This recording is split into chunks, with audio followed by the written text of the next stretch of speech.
Okay, hello everybody, hello. Welcome back to the War Room, and we're doing kind of another live video here.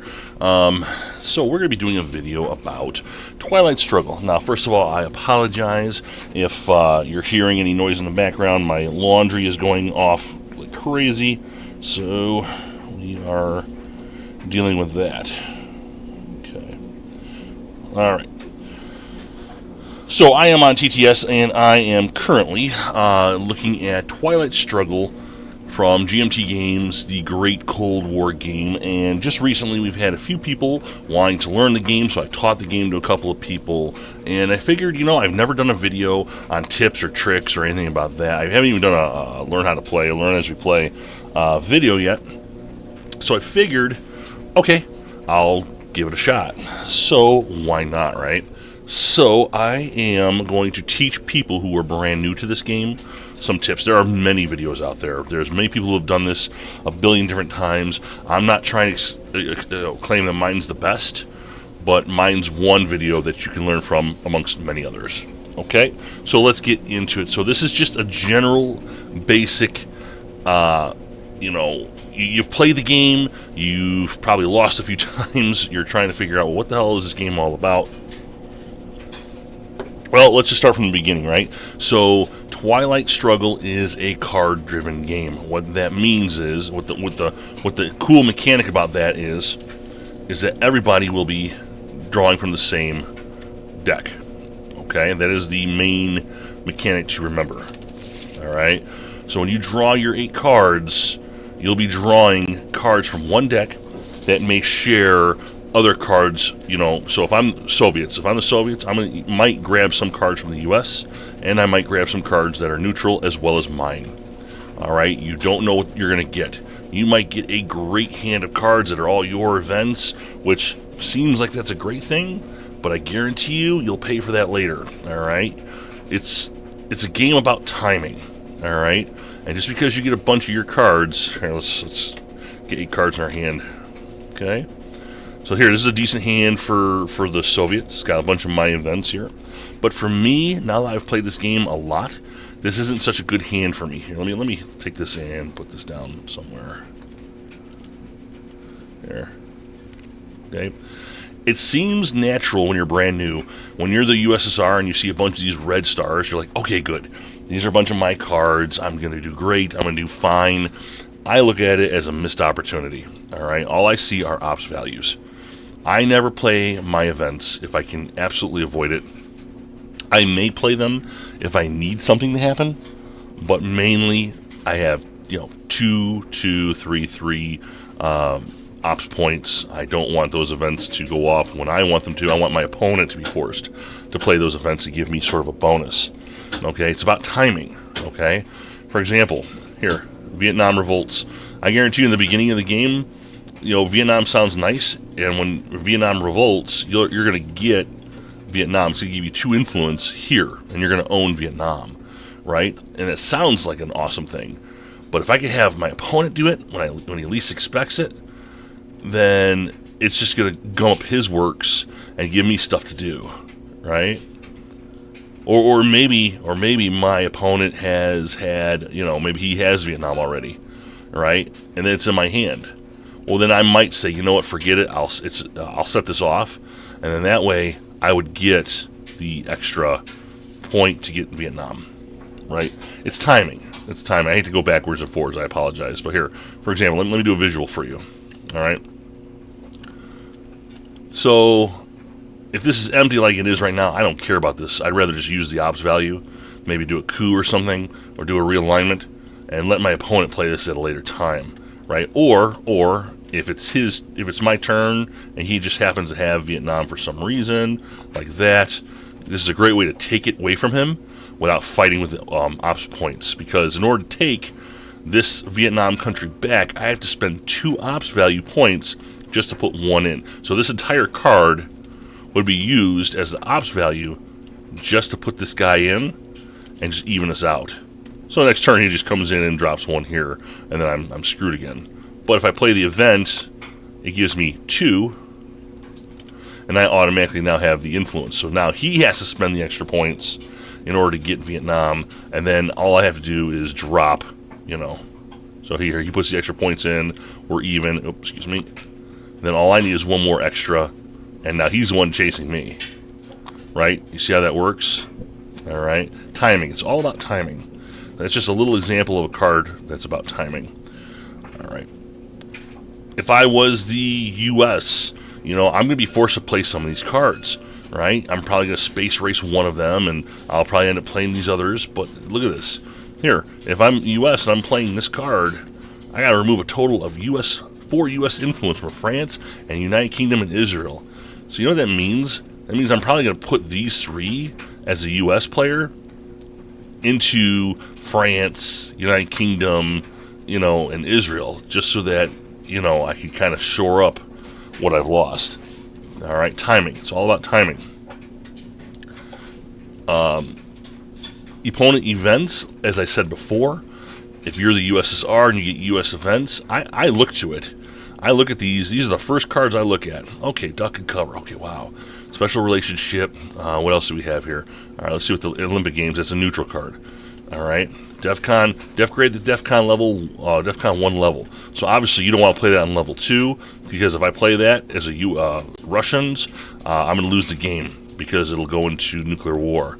So I got to keep that in mind. This is called a suicide card, right? So I might want to play that right away. One of my first,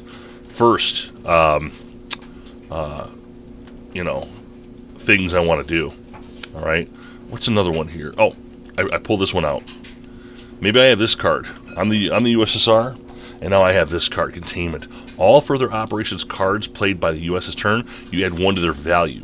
So if he plays this card, if the U.S. plays, you know, duck and cover, that's now a 4-level card. That's pretty damning. So I might say, you know what? I have this card, I'm going to play it, but I'm going to play it on my last round, so that he only gets maybe 1 card. 1 card benefit for that. That's your timing. That's your opponent's events. Using it against him. Remember, as the person who owns the card, you decide when to play it, and if the event goes off first or last. All right? So those are really important issues that you need to be thinking about. All right. Coups and realignment rolls, okay? You need to be doing these. All right? Coup attempts are violent takeovers of the country. Think of armed men going into the capital of the country and then shooting up the place and kicking out the president. It's pretty violent. That's a coup. Realignment rolls are more of your diplomatic way of doing things, you know, spreading propaganda and getting people to vote them out, things like that. There's a big difference between the two. All right, one can remove the you know, the influence of one country and possibly add more of yours into it. And this one here just removes it. It just removes it. It doesn't add anything to the country. Now this one sounds a lot more fun, and this one sounds a little boring, but I assure you, this one here you could do just about any time, anywhere. All right, for the most part, it doesn't cause lowering of any DEFCON levels, so you can do this all day long.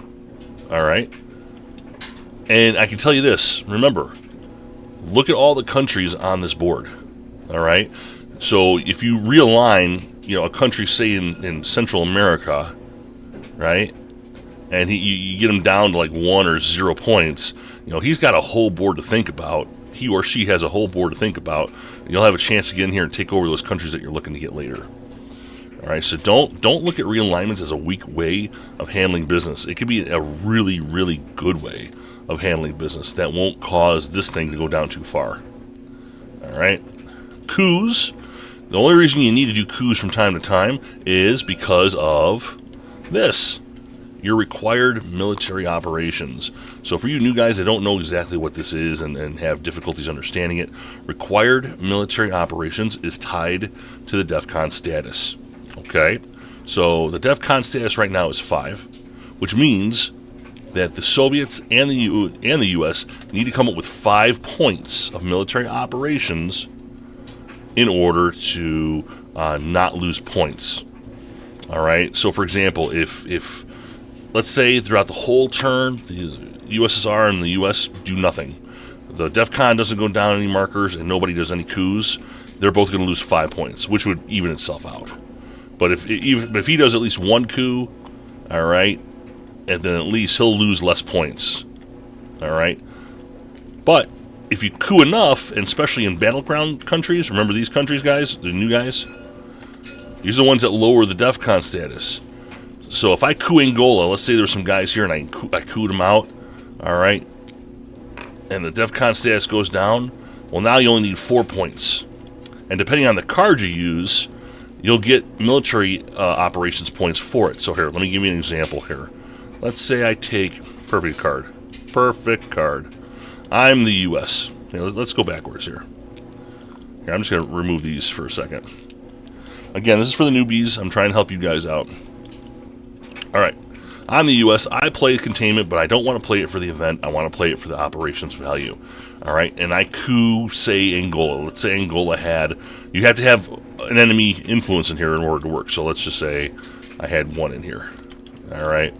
I go through the motion. Win or fail, it doesn't matter. I'm not going to move this around.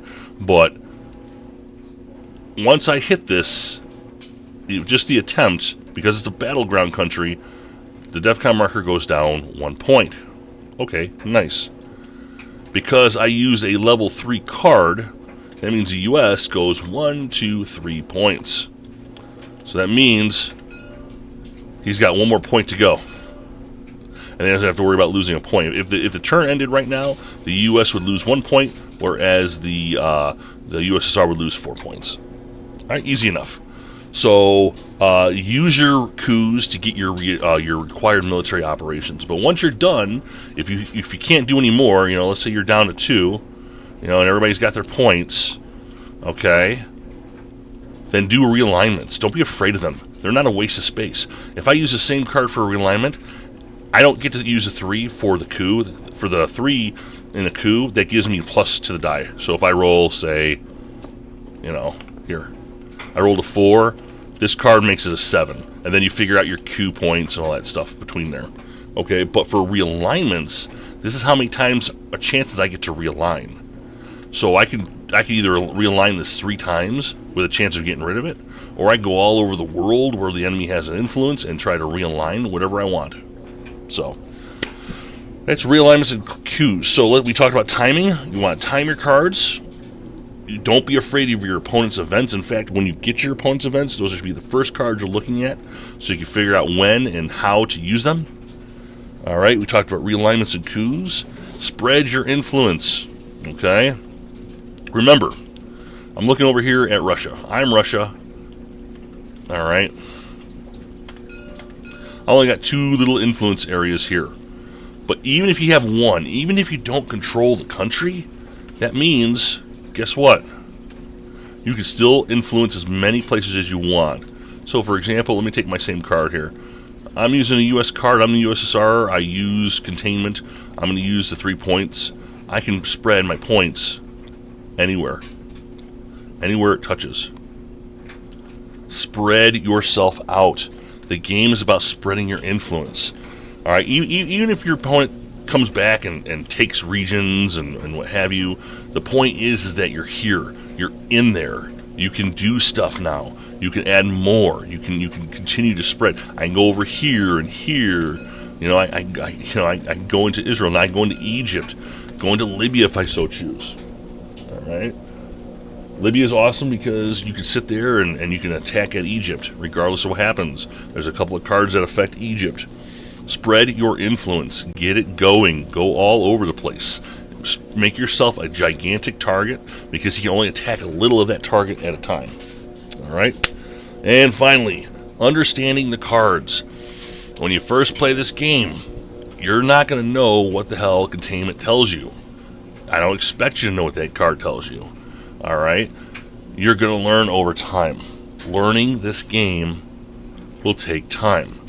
So, if you have time to go over the deck and actually look at this, and if you go online too, there are people who actually have posted information about every single one of these cards. I believe it was, who was it? Oh my god. Legendary Tactics.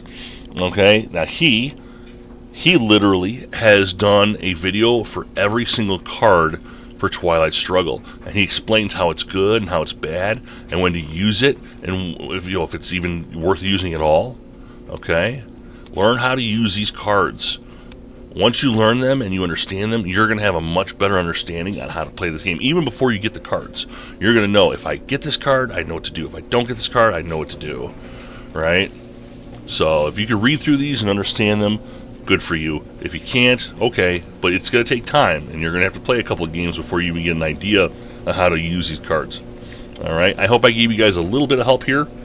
I'm going to wrap up the video here. I am thinking about doing some strategy help for the USSR and the US side, but these are just literally just beginner tips to help you kind of get an idea of what you're doing when you first start this game. I don't expect you to win games from these tips. It's just to give you an idea of what to expect and have a better game. Because this game can be very frustrating. If you've never played this game before, I guarantee you the first several games you play, you may even give up on this game if you don't understand it. So, that's all I have for you guys. I hope you guys have a great night, and I will